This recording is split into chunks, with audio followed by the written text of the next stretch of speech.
नमस्कार दोस्तों कभी कभी ऐसा भी होता है कि कोई एक पात्र हमारे सामने ऐसा आ जाता है जो हमें विस्मय में इसलिए डाल देता है कि ये व्यक्ति की छवि कुछ और है इस व्यक्ति की, और ये व्यक्ति कुछ और बातों के लिए भी जाना जाता है। ये बात बड़ी अजीब सी लगती है। ऐसी एक शख्सियतों में हिटलर भी था। हिटलर को हम एक ही बात जानते हैं कि तानाशाह, बस उसके लिए एक मुहावरा है। और विश्व में सबसे बड़े नरसंहार का भी उसको प्रतीक माना जाता है, उसको उत्तरदायी माना जाता है। जवाबदेही तो अब वो क्या देगा, दुनिया में नहीं है। लेकिन ये है कि मैं इतना ज़िक्र ज़रूर कर दूंगा कि कुछ वर्ष पहले, लगभग एक दशक पहले, मुझे जर्मनी जाने का अवसर मिला।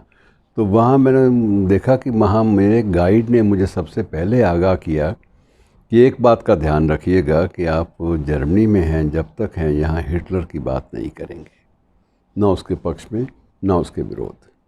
क्योंकि यहाँ बहुत सारे लोग हैं जो उसका विरोध नहीं करते, और कुछ लोग, बहुत सारे वर्ग ऐसे भी हैं जो हिटलर का जिक्र करना पसंद नहीं करते, इसलिए कि विश्व भर में उसकी एक छवि अलग ढंग से बनी हुई है। और इस तानाशाह व्यक्ति को जब आप इसके एक दूसरे रूप में देखेंगे तो आप खुद भी परेशान होंगे कि ये कैसा है मामला, कि क्या मानवीय मस्तिष्क में ऐसी भी धमनियाँ होती हैं, ऐसी भी शिराएँ होती हैं जो क्रिएटिविटी, जो सृजनशीलता की ओर उन्मुख कर दें कभी कभी, और इसमें थी। हिटलर ने अपनी शुरुआती ज़िंदगी, उसकी जो ऑटोबायोग्राफी है उसमें भी इसका बात का ज़िक्र है, और उसके बाद उसके बहुत सारे लेखों में भी इस बात का ज़िक्र है, और उस पर जो लिखी गई पुस्तकें उनमें भी इस बात का ज़िक्र है कि मूल रूप से वह, उसकी जो पसंदीदा, जो उसकी काम था, पसंदीदा काम उसका युद्ध नहीं था, ना हिंसा। उसका पसंदीदा काम था चित्रकारी। वो बेसिकली मूल रूप से एक पेंटर बनना चाहता था, और प्रोफेशनल पेंटर बनने की उसकी इच्छा थी कि मैं पेंटिंग को एक प्रोफेशन के रूप में अपनाऊं, और इसके माध्यम से अपने मन की भावों की अभिव्यक्ति, मनोभावों की अभिव्यक्ति कर सकूं। 1933 से 1945 तक ये डिक्टेटर के रूप में इसकी छवि बनी रही, जर्मनी के तानाशाह के रूप में। ये काफ़ी लंबी अवधि होती है, 12 वर्ष की अवधि बहुत होती है। और लेकिन इसके बावजूद जो पेंटिंग में उसकी जो रुचि थी, उसकी भी दाद देनी पड़ती है कि ये कैसे क्रिएटिविटी, सृजनशीलता उसके जहन में आती रही और दस्तकें बिछाती रही। और उसने सैकड़ों की तादाद में पेंटिंग्स बनाई, सैकड़ों की तादाद में। और उसका ये था कि वह पेंटिंग्स बेचकर ही अपनी रोटी और रोज़ी कमाएगा। कि उसको ये भी एक था कि फ्रांस के कुछ एक चित्रकारों ने, पेंटर्स ने बहुत अपनी ख्याति अर्जित की है और पैसा भी खूब कमाया है, तो मैं इस माध्यम से मैं धन भी अर्जित कर सकूंगा, और जब धन होगा तो शक्ति भी मिल जाएगी। उसके मन में थोड़ा सा ये भी एक था।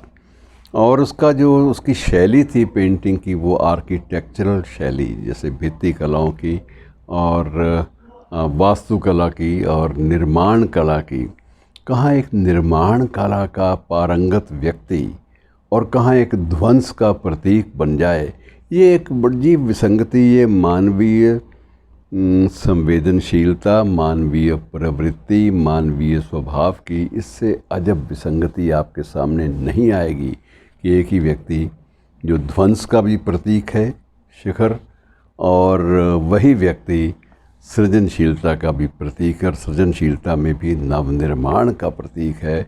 आर्किटेक्चरल प्रतिभा उसकी गज़ब की है। जब भी वो पेंटिंग बनाता है तो उसमें भी एक आर्किटेक्चर का एक, क्योंकि आर्किटेक्चर में आपको कल्पना करनी पड़ती है कि इसमें जिस इमारत का, जिस भवन का आप चित्र बना रहे हैं, उस भवन को आप किस रूप में, किन रंगों में देखना चाहते हैं, और उसकी दिशा क्या होगी, ये सारी चीज़ें काम करती हैं।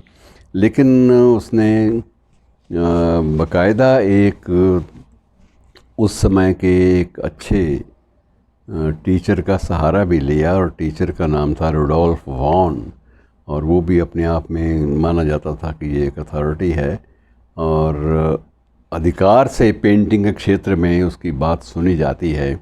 ऐसे व्यक्ति को उसने टीचर रखा और उसके अंदर उसके मार्गदर्शन में, उसके निर्देशन के भीतर रहते हुए उसने कुछ ऐसी चीज़ें क्रिएट कर दी मित्रों, जब आप चित्र देखेंगे तो आप दंग रह जाएंगे कि ये भी संभव है। और एक ऐसे व्यक्ति के द्वारा जो बिल्कुल मृत्यु का प्रतीक बन गया था लाखों लोगों के लिए, पूरे विश्व में जिसकी दहशत थी, ये मैं उस व्यक्ति की बात कर रहा हूँ। और कुछ एक चित्र आपको कोशिश करेंगे कि आपके सामने दिखाए भी जाएं, ताकि आप अंदाज़ा लगा सकें कि एक व्यक्ति ध्वंस का प्रतीक भी हो सकता है और निर्माण का भी। धन्यवाद, शुक्रिया।